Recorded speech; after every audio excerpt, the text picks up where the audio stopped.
आज मैं शिव महापुराण से तृतीय पार्वती खंड अध्याय 31 से अध्याय 35 तक का पाठ करने जा रहा हूँ। उसमें जो कुछ भी त्रुटि होगी क्षमा करने की आप लोग कृपा करिएगा। अभी तक आप लोगों ने विंध्येश्वर संहिता द्वितीय सती खंड का पाठ का श्रवण कर चुके हैं। अब आप शिव महापुराण से तृतीय पार्वती खंड अध्याय 31 से अध्याय 35 तक का आज मैं पाठ करूंगा। आप लोग जो कुछ भी त्रुटि होगी उसके लिए क्षमा करिएगा। जय भोलेनाथ। ओम श्री गणेशाय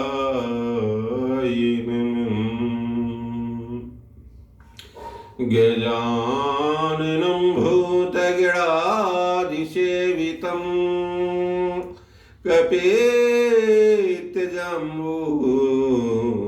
फलचारुभक्षणम् उमासुतं शोकविनाशकारिकं नमामि विघ्नेश्वरपादपङ्कजं वर्णानामर्थसंहारं रसानां छन्दसामपि मङ्गलानां च गणितारुं वन्दे वाणी विनायकम्। वक्रतुंड महाकाय सूर्यकोटि संप्रभ निर्विघ्न कुरु मे देव सर्वकार्येषु सर्वदा। मंगल भवन अमंगलहारी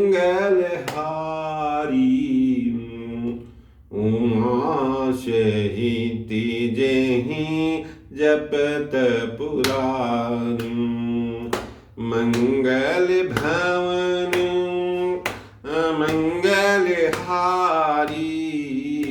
उमा सहिते जेहि जपत पुरारी। ओम नमो नारायणाय ओम नमो नारायणाय ओम नमो नारायणाय ओम नमो नारायणाय।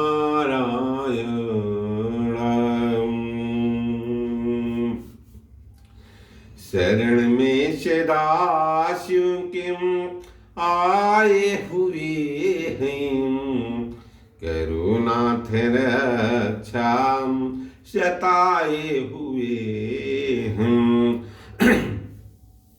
बना कैसा वो कैलाश पर्वत जहाँ आप धूनी रमाए हुए हैं।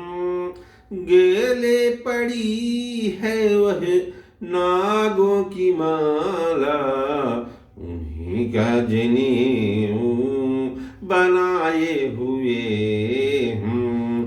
पिलाती सती जो तुम्हें भांग घिसे घिसे घरया पितारी लगाए हुए हम। खड़े हुक्म में भूत प्रेतादि लाखों भयानक शक्ल जो बनाए हुए हम। तुम्हीं तीन लोकों के संहार करता तुम्हीं तीन लोकों के संहार करता। तुम्हें देव सब सर नवाए हुए हैं। शरण में सदाशिव के आए हुए हैं करुणाथ रक्षा सताए हुए हम। हमें भी करो अपने भक्तों में शामिल तुम्हारी शरण हम आए हुए हम। खबर ले लो अब दुखियों की प्रभु जी, खबर ले लो अब दुखियों की प्रभु जी, खड़े दर पे सर को झुकाए हुए हैं, सदाशिव के श्रेणी में आए हुए हैं, करुणाथ रक्षा सताए हुए हैं। ओम नमः पार्वती पतये हर हर महादेव। ओम नमः पार्वती पतये हर हर महादेव। ओम जय बालेश्वर महादेव, जय बालेश्वर महादेव, जय जय भोलेनाथ, जय जय भोलेनाथ। 31वां अध्याय।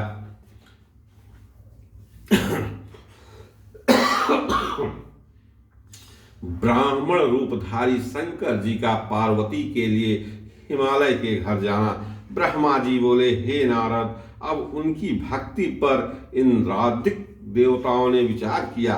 फिर स्वार्थ साधक इंद्र सब देवताओं को साथ ले गुरु बृहस्पति के आश्रम पर पहुंचे। सारा समाचार कहा और यह भी कहा कि हे गुरुदेव, आप हमारी कार्य सिद्धि के लिए हिमालय के घर जाइए और प्रयत्न पूर्वक शिव जी की निंदा कीजिए, जिससे शिव जी की दृढ़ भक्ति कर पर्वतराज दिव्य भोगों को भोग जिससे शिव जी की दृढ़ भक्ति कर पर्वतराज दिव्य भोगों को भोग मोक्ष के अधिकारी न होने पाए। हर पार्वती शिव को छोड़ दूसरा वर नहीं चाहती। यदि हिमालय निष्काम भाव से अपनी पुत्री को शिव समर्पण करेगा तो वह शीघ्र ही मोक्ष का अधिकारी हो जाएगा, परंतु यह सब चाहते हैं कि वह बहुत काल तक पृथ्वी पर ही रहे। हे गुरुदेव, जैसे भी हो आप इस कार्य को कीजिए। हे भक्तजनों, जब भी कोई व्यक्ति, चाहे देवता, चाहे राक्षस, चाहे मनुष्य, जब भी कोई तपस्या करने लगता है तो सर्वप्रथम इंद्रदेव चिंतित हो उठते हैं। उन्हें ये लगता है कि कहीं यह तपस्वी मेरा इंद्रासन ही न मांग ले, इसलिए वो परीक्षा लेना शुरू कर देते हैं। अब जैसे ही उनको यह आभास हो गया कि भोलेनाथ जी पार्वती जी से शादी करने जा रहे हैं, उन्होंने सोचा कि अगर पार्वती जी की शादी स्वेच्छा से हिमालय अपनी पुत्री को भोलेनाथ जी को दे देते हैं तो हिमालय जी को मोक्ष मिल जाएगा। जब भोलेनाथ जी खुश हो जाएंगे तो यह हिमालय जी को कुछ भी दे सकते हैं। वह घबराकर इंद्रदेव की परीक्षा लेने के लिए अपने देवताओं से कहते हैं। देवताओं की वाणी सुनकर बृहस्पति जी ने कानों में उंगली दे ली और उनकी बात न स्वीकार करते हुए शिव शिव करने लगे। उन्होंने देवताओं को बहुत धिक्कारा और कहा कि तुम लोग शिव जी के निंदक हो, मैं शिव निंदा करके नरक नहीं जाऊंगा। यदि ऐसा ही है तो तुमसे मैं कोई एक देवता हिमाचल के पास जावे और तुम्हारा कार्य संपादन करे। अनिच्छा से वह अपनी पुत्री को देकर पृथ्वी पर रह सकते हैं। ये सप्त ऋषि ही पर्वत को समझाने जावें और यह कहें कि पार्वती जी शिव के बिना दूसरा वर ग्रहण न करेगी। बृहस्पति जी से ऐसा सुन सब देवता मुझ ब्रह्मा के पास आए और सारा वृत्तांत कहा। उसे सुन मुझे भी दुख हुआ। मैंने भी कहा कि मैं शिव जी की निंदा नहीं कर सकता, आप लोग स्वयं ही शिव जी के पास जाइए और उन्हीं को हिमालय के पास भेजिए। शिव जी ही वहां जाकर स्वयं अपनी निंदा करें, दूसरा करेगा तो उसका विनाश होगा। यदि कोई स्वयं अपनी निंदा करे तो उससे उसे यश होता है। यह सुन देवता कैलाश पर गए और शिव जी की बड़ी स्तुति की तथा आदर पूर्वक सब वृत्तांत कह सुनाया। देवताओं के उस कथन को सुनकर शिव जी ने स्वीकार किया और हंसकर उन्हें उनकी रक्षा का आश्वासन दिया। देवता अपना काम सिद्ध जान प्रसन्न हो शिव जी के प्रशंसा करते हुए अपने स्थान पर आए। फिर तो माया के इस प्रभु शंकर जी शीघ्र ही हिमालय के पास जा पहुंचे। हिमालय अपने बंधुजनों और पार्वती सहित सभा में बैठे थे। उसी समय दंड छत्र सहित दिव्य वस्त्र धारण किए तथा उज्जवल तिलक लगाए भगवान शंकर वहां जा पहुंचे। हाथ में स्फटिक मणि की माला लिए, गले में शालिग्राम लटकाए, साधु का सा भेष बनाए और नारायण का नाम जपते हुए वहां जा पहुंचे। उन्हें इस रूप में देख हिमालय ने उठकर प्रणाम किया और पार्वती ने भी भक्ति पूर्वक प्रणाम किया तथा पहचान कर उनके मन में बड़ा हर्ष हुआ। ब्राह्मण रूपधारी शंकर जी ने सबको आशीर्वाद दिया और शिवा को तो अधिक प्रेम से उनको मनोवांछित आशीर्वाद कहकर सुनाया। फिर हिमांचल ने बड़े प्रेम से उनको मनोवांछित आशीर्वाद कह सुनाया। फिर हिमांचल ने बड़े प्रेम से द्विजेंद्र की कुशल पूछी और कहा कि आप कौन हैं। तब महादेव जी ने हिमालय से कहा, मैं एक ज्योतिषी हूँ जो गुरु कृपा से मन के समान सर्वत्र विचरण करता रहता हूँ। मैंने सुना है कि तुम अपनी सुलक्षणा कन्या को शिव के लिए देना चाहते हो, परंतु शंकर तो सर्वथा निराश्रय, निःसंग, क्रूप, अगुण, संसारवासी, व्यालग्राही और जोगी हैं। तुम ऐसे विकट और जटाधारी को जो सर्पों का हार पहनता है, वेद मार्ग से भ्रष्ट है, उस शिव को अपनी पुत्री क्यों देना चाहते हो। हे अचल,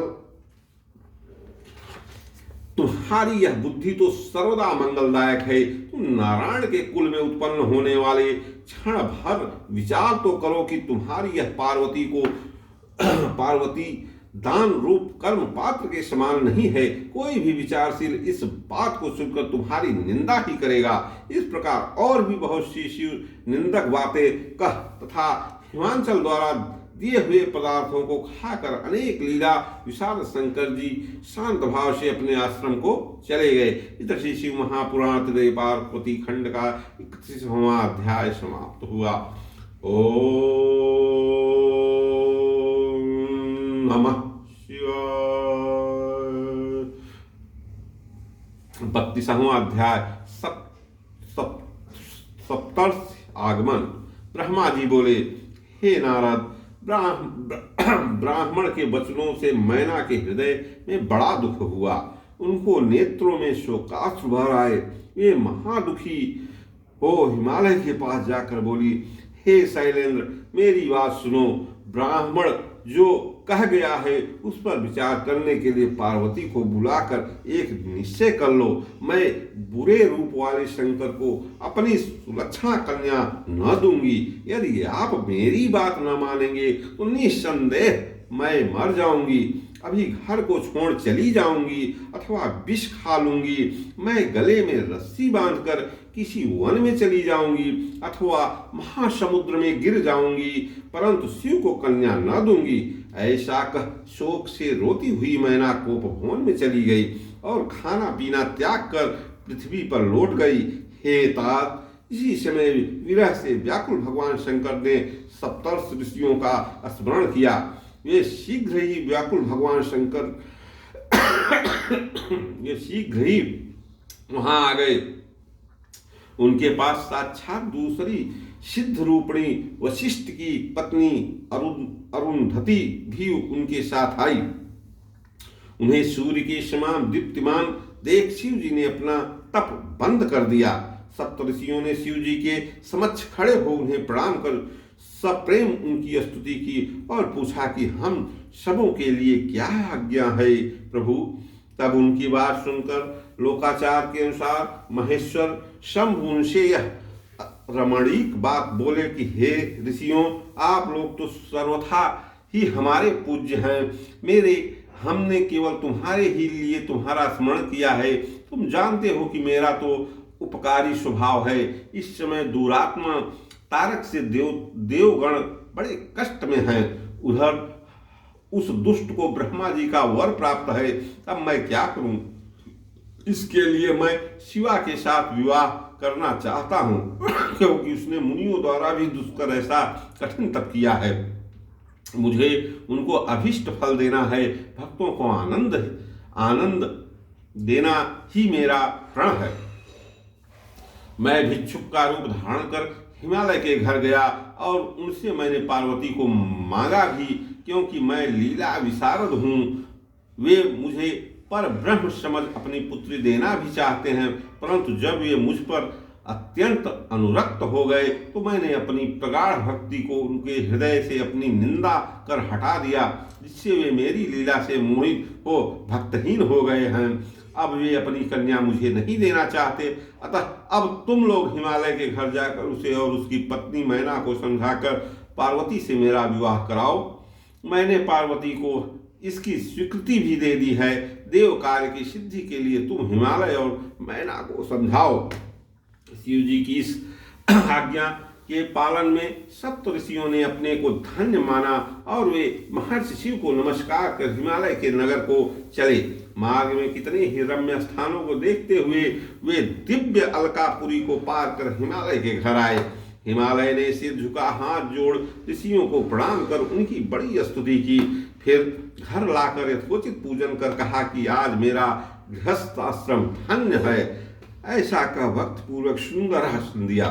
फिर उन ज्योति स्वरूप मुनियों से हिमवान ने कहा कि आज मैं धन्य और कृतकृत्य हूँ। आज मेरा जीवन सफल है। आज मैं लोकों में दर्शनीय और बहुतीर्थ रूप हुआ।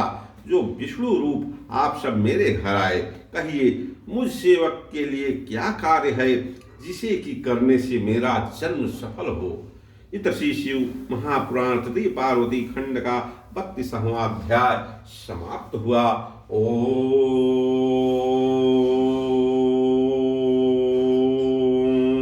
नमः शिवाय। 33वां अध्याय हिमालय और मैना को सप्तऋषियों सहित अरुंधति और वशिष्ठोपदेश। हिमालय और मैना को सप्त ऋषि मुनि और वशिष्ठ तथा उनकी पत्नी समझा रही हैं। इस अध्याय में इसी का वर्णन है। ऋषियों ने कहा, शिव जी जगत के पिता और पार्वती जगत की माता हैं। इस कारण आप अपनी कन्या को महात्मा शंकर को देवें। हे हिमालय, ऐसा करने से आपका जन्म सार्थक होगा। आप जगत गुरु हो जाओगे, इसमें संदेह नहीं। हिमालय ने सप्त ऋषियों को प्रणाम कर हाथ जोड़ यह निवेदन किया कि शिव जी की इच्छा से मैंने यह विचार पहले ही से किया, परंतु अभी थोड़े ही दिन हुए कि एक वैष्णव ब्राह्मण ने आकर शिव जी की बड़ी निंदा की है, जिससे विवाह योगी शंकर से नहीं करना चाहती। इसी से अभी ही वह कोप भवन में चली गई हैं। ऐसा कह हिमालय मौन हो गए। तब सप्त ऋषियों ने शिव जी की माया की प्रशंसा कर अरुंधति को मेनका के पास भेजा। पति की आज्ञा पा ज्ञानदात्री अरुंधति कोप भवन में स्थित मेनका तथा पार्वती के पास गईं। देखा तो शोक संतप्त मैना मूर्छित हो पृथ्वी पर पड़ी हैं। तब पतिव्रता अरुंधति उनके पास जाकर बड़ी सावधानी से बोली कि हे साध्वी मेनके, उठ, मैं अरुंधति तेरे घर आई हूँ और परम दयालु सप्तऋषि भी आए हैं। फिर तो मेनका अरुंधति की बात सुनकर शीघ्रता से उठी और उन्हें लक्ष्मी के समान जानकर प्रणाम किया तथा इस प्रकार बोली, अहो, आज हमारा पुण्य सफल हुआ। जो जगत के विधाता वशिष्ठ जी की धर्मपत्नी मेरे यहाँ आई। हे देवी, कहिए आप किस लिए आई हैं? मैं आपकी दासी के समान हूँ, मुझ पर कृपा कीजिए। जब मैना ने ऐसा कहा तब उसे बहुत कुछ समझाकर अरुंधति जी सप्त ऋषियों के पास चली गई।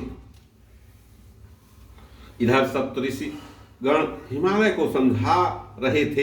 हिमालय कहते थे कि मैं शिव जी के पास कोई राज सामग्री नहीं देखता हूँ, स्वजन और बांधव भी तो नहीं है। उन निर्लिप्त को मैं अपनी कन्या कैसे दूं? आप सब ब्रह्मा जी के पुत्र होकर यह कैसी बात कहते हैं? यदि कोई पिता काम, क्रोध, लोभ और मोह के वश होकर अपनी कन्या को किसी प्रतिकूल वर को दे देता है, वह नरक का भागी होता है। मैं अपनी कन्या ऐसे सूल पाण शंकर के लिए नहीं दूंगा। अस्तु, यदि कोई योग्य वर हो तो उसे आप कहिए। जब हिमालय ने यह कहा तब वक्ताओं में श्रेष्ठ वशिष्ठ जी बोले, हे पर्वतराज, लोक और वेद में 3 प्रकार के वचन होते हैं। एक तो शास्त्रज्ञ से, दूसरा ज्ञान से और तीसरा श्रवण से। इनमें से जो तुम कहो उसे ही मैं कहूँ। देवताओं के स्वामी शंकर रजोगुण से विहीन हैं, परंतु तत्व ज्ञान में उनसे बढ़कर कोई नहीं है। वे ज्ञान के अधिपति हैं। फिर गुणी वस्तुओं में उनकी क्या इच्छा हो सकती है। गृहस्थ अपनी कन्या को राज संपत्ति वालों को देते हैं। दुखी को कन्या देने से वह पिता कन्या घाती होता है। कौन कहता है कि शंकर जी दुखी हैं। जिसके कुबेर जैसे सेवक हैं, जो अपने भ्रू विलास से सृष्टि का सृजन, पालन और संहार करने में समर्थ हैं, जो निर्गुण परमात्मा और प्रकृति से परे हैं। ब्रह्मा, विष्णु और हर नाम से वही उत्पत्ति, पालन और संहार करता है। ब्रह्मलोक में और विष्णु क्षीर सागर में तथा हर कैलाश में यह सब शंकर जी की ही विभूति है। जैसे ब्रह्मा की स्त्री सरस्वती, विष्णु की लक्ष्मी, वैसे ही देवताओं के तेज से पार्वती जी जो तेरी स्त्री मैना के उदर से उत्पन्न हुई हैं, वह सर्वदा से शिव की स्त्री रही हैं। प्रत्येक कल्प में अज्ञानियों की जननी बुद्ध रूपिणी हैं। इस सती को तथा चिता की भस्म के सिवाय शंकर जी के दूसरा कोई नहीं धारण कर सकता। इसे अपनी इच्छा से ही इस कन्या को शंकर के लिए दे दो, और यदि तुम न दोगे तो वह स्वयं अपने पति के स्थान में चली जाएंगी। उनकी प्रार्थना से ही शंकर भगवान पार्वती को तुमसे मांगते हैं। अब उसी प्रकार तुमने प्रार्थना करने के लिए शंकर भगवान ने हम लोगों को यहाँ भेजा है। अरुंधति भी इसीलिए आई हैं और मैना के पास गई हैं। हे गिरिराज, ऐसा करने से तुमको महान आनंद की प्राप्ति होगी। हे शैल, यदि तुम स्वेच्छा पार्वती को न दोगे तो होनहार के बल से यहाँ विवाह होगा ही, क्योंकि पार्वती के कठिन तप करने से शंकर ने उसे वर दिया है। ईश्वर की प्रतिज्ञा विपरीत नहीं होती। पार्वती ने अपनी लीला से मेरु का भी श्रृंग भंग कर दिया। हे गिरिराज, एक के लिए त्याग कर सब संपत्ति का नाश नहीं करना चाहिए। कुल के लिए एक का त्याग कर दें, यह प्राचीन श्रुति है। अनरण्य राजा ने ब्राह्मण के लिए अपनी कन्या देकर उसके भय से अपनी संपत्ति बचा ली थी। तुम भी तो शिव जी को अपनी कन्या देकर अपने बंधुओं की रक्षा करो। इससे सब देवता भी तुम्हारे वशवर्ती रहेंगे। यह सुन हिमालय दुखी हो वशिष्ठ जी से राजा अनरण्य की कथा पूछने लगे। इसी शिव महापुराण तृतीय पार्वती खंड का 33वां अध्याय समाप्त हुआ। ओम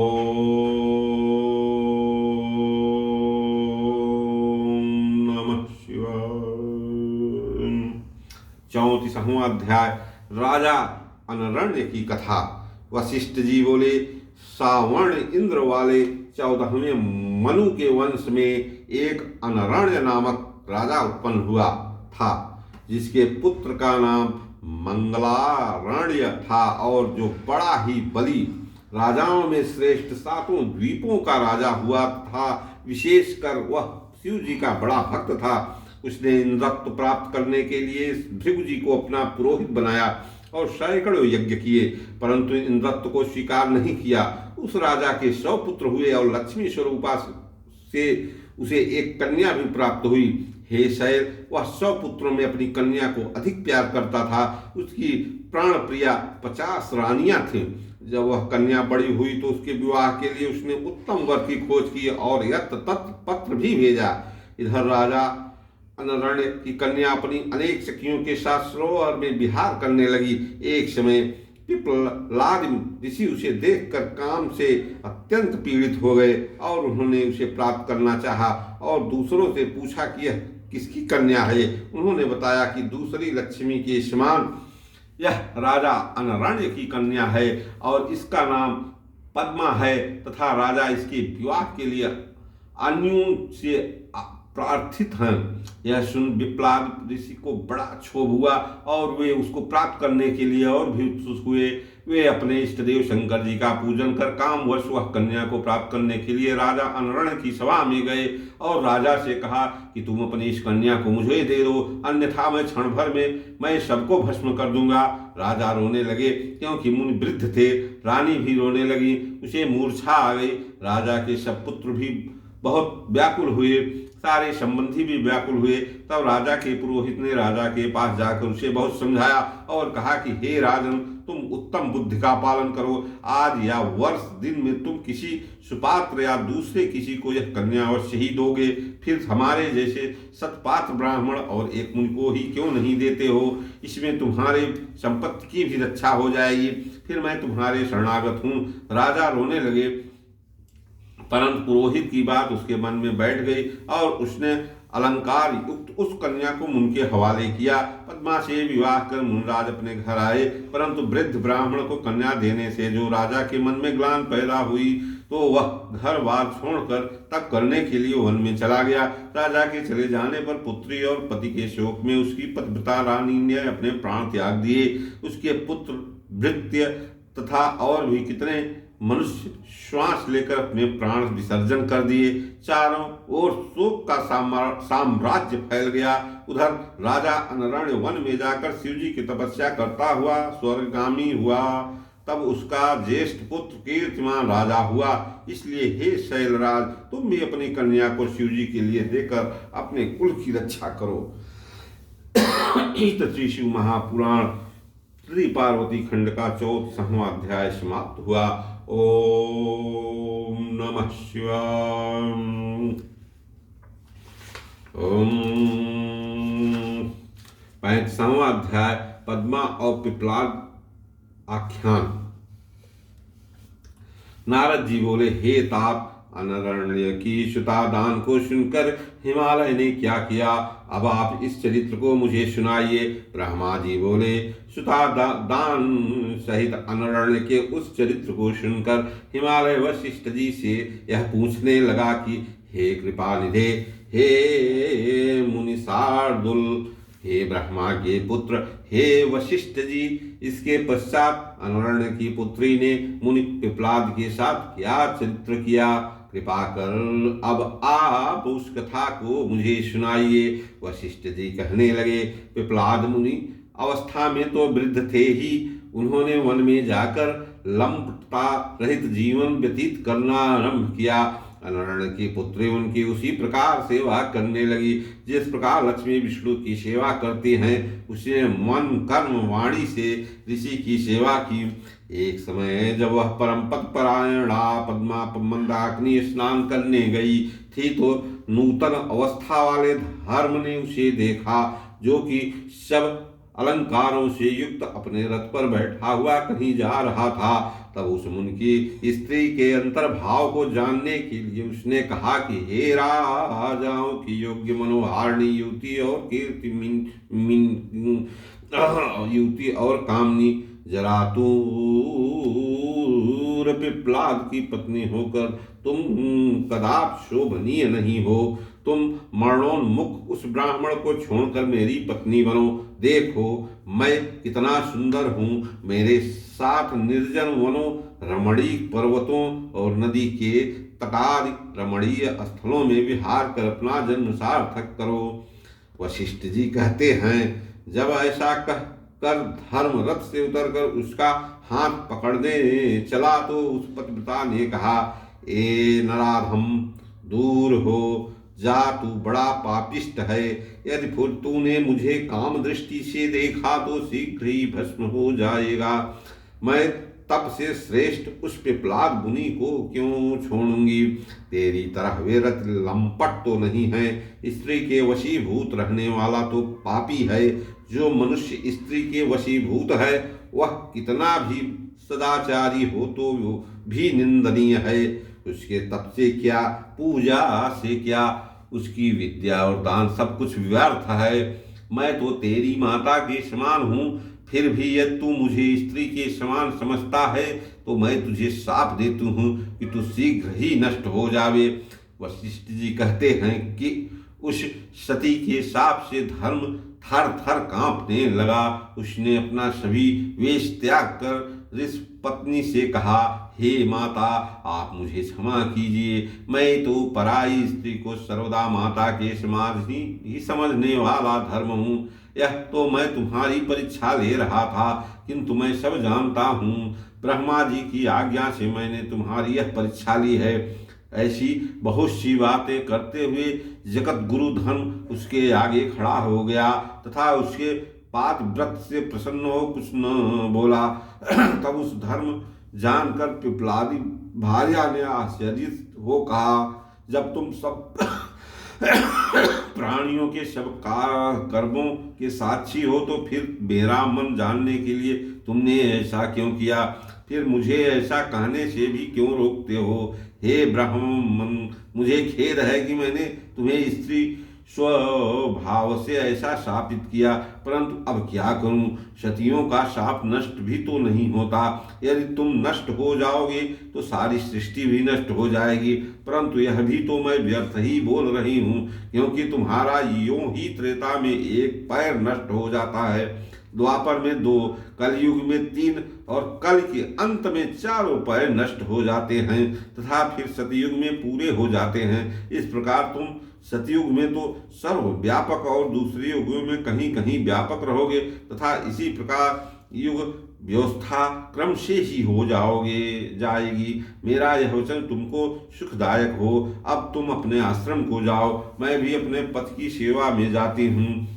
इस प्रकार उसके वचन सुनकर धर्म संतुष्ट हो गया। उसने उस पिता को आशीर्वाद के रूप में यह वर दिया कि तुम्हारी पति भक्ति से तुम्हारा पति युवा हो जावे और सर्वदा रति समर्थ तथा स्थिर यौवन वाला होवे। साथ ही तुम भी आजन्म स्वामी सौभाग्य युक्त होकर स्थिर यौवन वाली हो जाओ। तुम्हें परम गुणवान 10 पुत्र प्राप्त होवे और तुम्हारे घर में सर्वदा कुबेर से भी अधिक धन भरा रहे। वशिष्ठ जी बोले, हे गिरे, ऐसा कहकर धर्मराज उठ खड़े हुए और वह भी उनकी परिक्रमा करके घर को चले। धर्मराज ने पद्मा को आशीर्वाद दिया और अपनी सभा में जाकर उसकी प्रशंसा की। पद्मा अपने घर अपने युवा पति के साथ एकांत में निरंतर रमण करने लगी तथा उसके स्वामी से अधिक गुणज्ञ उसके कई पुत्र हुए। दोनों दंपतियों का जीवन सुख संपत्ति वर्धक और लोक परलोक में कल्याणप्रद हो गया। हे शैलेंद्र, यह तत्व जानकर तुम अपनी पुत्री को शंकर के लिए दे दो। 1 सप्ताह के पश्चात सुंदर योग लग्न है, जिसमें चंद्रमा बुध के साथ और रोहिणी तारगणों से युक्त है। माघ शीर्ष का महीना है और चंद्रमा सर्वदोष रहित हैं। ऐसे शुभ योग में मूल प्रकृति रूपा ईश्वरी जगदम्बा को जगत के पिता शंकर जी को देकर कृतकार्य हो। ब्रह्मा जी बोले। यह कहकर वशिष्ठ जी शंकर जी का स्मरण का मौन हो गए। इस शिशु महापुराण तथा पार्वती खंड का 35वां अध्याय समाप्त।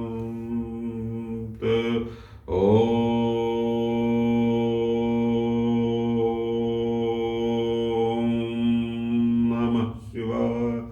ओम नमः शिवाय। ओम नमः शिवाय। ओम नमः शिवम। ओम नमः शिवाय। ओम नमः शिवाय। ओम नमः शिवाय। ओम नमः शिवम। ओम नमः शिवाय। ओम नमः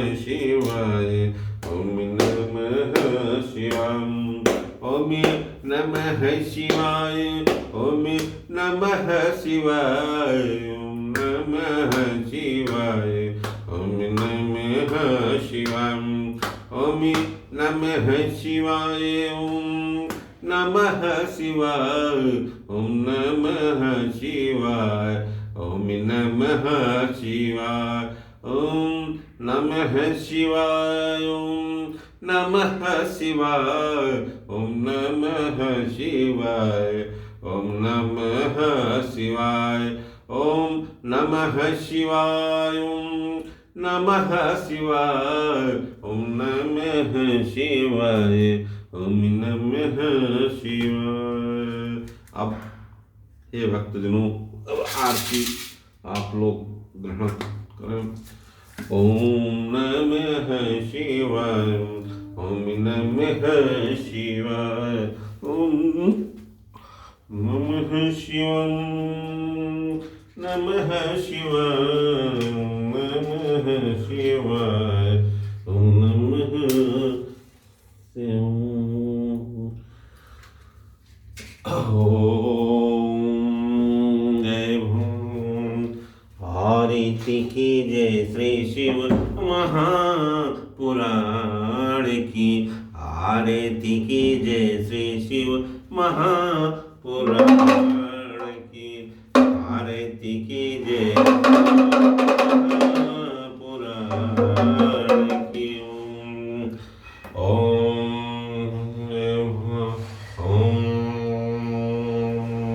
जय भोलेनाथ की जय। ओम नमः शिवाय, ओम नमः शिवाय, ओम नमः शिवाय, ओम नमः शिवाय।